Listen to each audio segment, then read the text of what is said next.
So, to reiterate, therapies utilized in the collaborative care of clients with Down syndrome.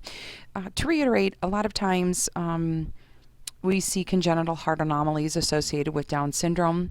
It is, as I said earlier, the most common chromosomal abnormality. It does occur more often in Caucasians and African Americans.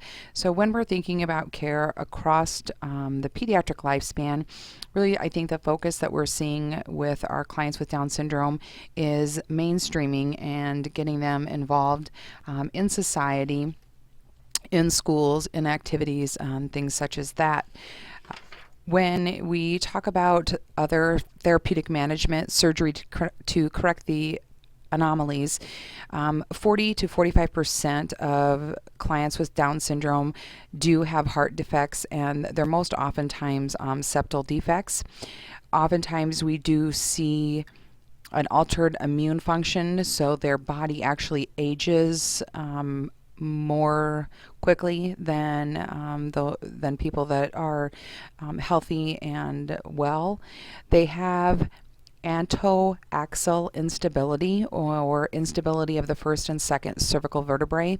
And when you think about the cervical vertebrae and its relativity to the spinal cord, we really are concerned with clients with Down syndrome and participating in contact sports or any kind of sports or activity that will put added stress on the head and neck, because they can end up having spinal cord compression. We really need to focus on support of the family at the time of diagnosis, and then assist them in trying to prevent complications or comorbidity or coexisting factors of the client with Down syndrome. With prenatal diagnosis, we do see prenatal diagnosis as early as 16 to 20 weeks gestation.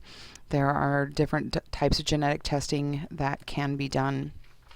So when we're talking about the nursing process and providing care across the lifespan, a lot of times what you will see when you're providing care for clients with Down syndrome is a lot of times you'll see them when you go in for your mental health rotation, and you'll see them in different group homes, things like that.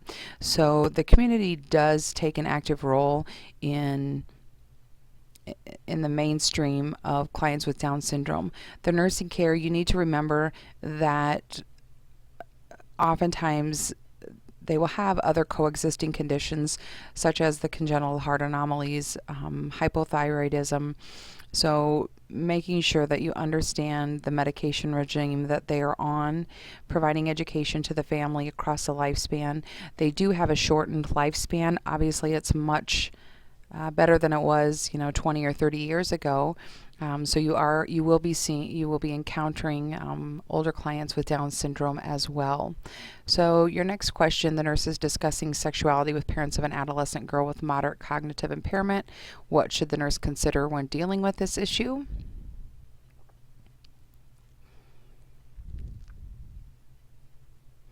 Hopefully you came up with the answer of C. Adolescents with moderate cognitive impairment may be easily persuaded and lack judgment. A well-defined concrete code of conduct with specific instructions for handling certain situations should be defined for the adolescent. As you move on and you continue to work your way through your PowerPoint presentation that you were given a copy of, take some time to work on dosage calculations. You all know that dosage calculation will be a part of your exam as well as part of the NCLEX exam. If you have any additional questions, please don't hesitate to email me, thanson@iowalakes.edu. Stop by my office during office hours, or catch me after class. Thank you, and enjoy the rest of your day.